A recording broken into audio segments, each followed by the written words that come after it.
17-year-old Austin Metcalf was at a track meet in Frisco, Texas, when he was stabbed following an altercation with another student during a high school track meet.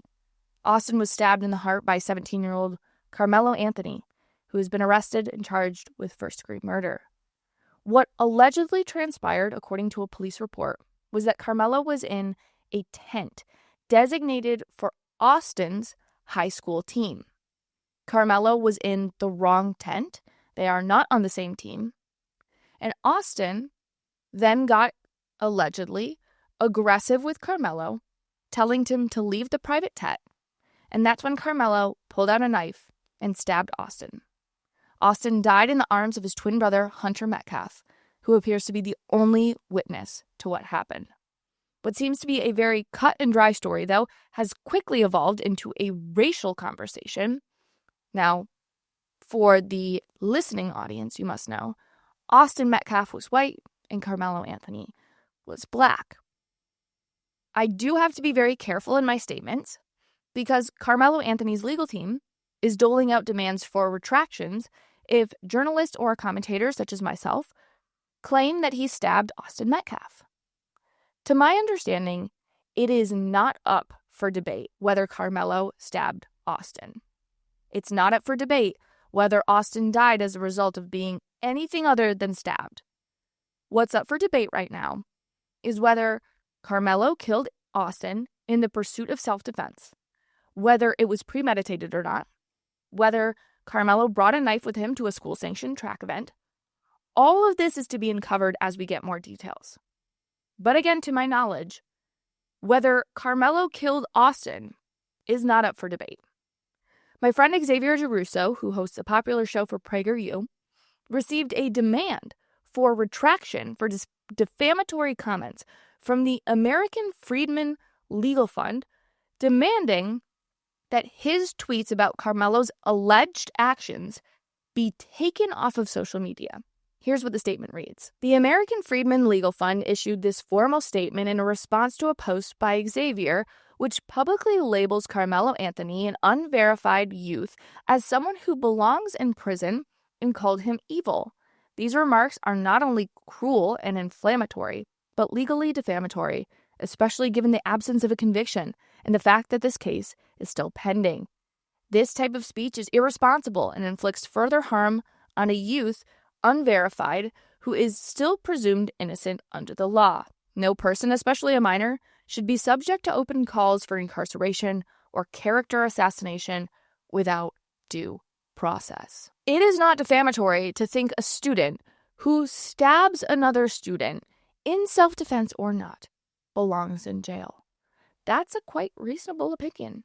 Unless all of a sudden this legal defense team is now claiming that a magical knife came out of nowhere and stabbed Austin by itself and Karmelo just happened to be there. Their argument is illogical. But this story somehow has garnered quite the opposition, mostly from Black people online, who claim that Austin Metcalf, the student who was stabbed, got, quote, exactly what he deserved. There have been GoFundMes started in Karmelo's name. Here's a quick peek at a Karmelo supporter. Y'all not gonna make me believe or feel any kind of sympathy for Austin Metcalf at all. He put his hands on that young man when he should have kept them hands to himself.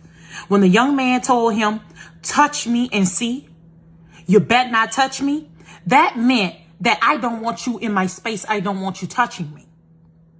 Rosa Parks days is over.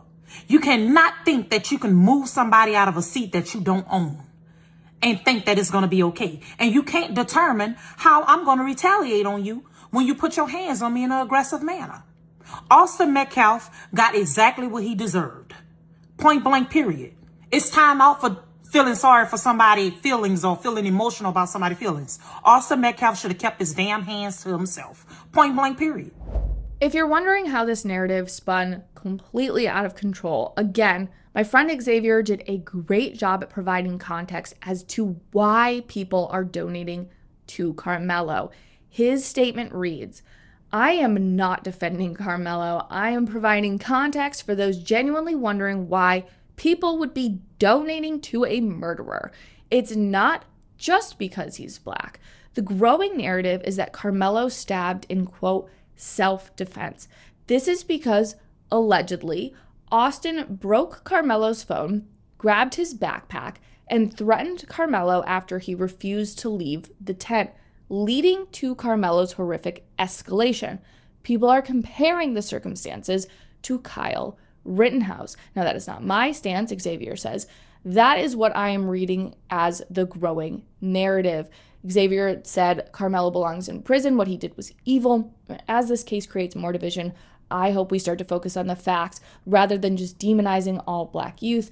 But I'm sure I'm being too optimistic. We have to await trial in order to get the full context of the story.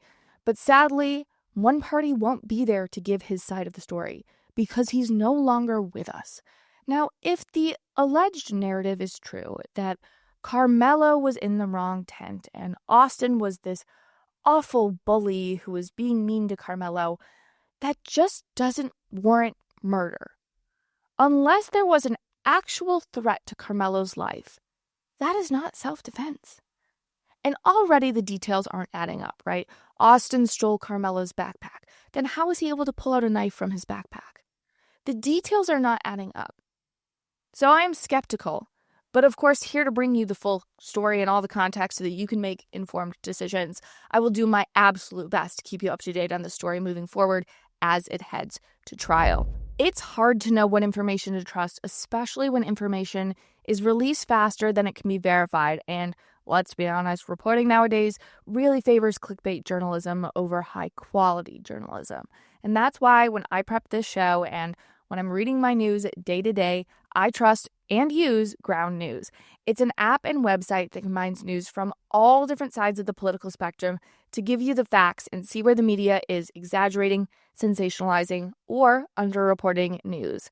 I mean, come on, guys. It's like they made an app for you and I. When you use my link in the description, you will get 40% off of the Vantage subscription, which, by the way, I pay for out of my own pocket, and it's totally worth it.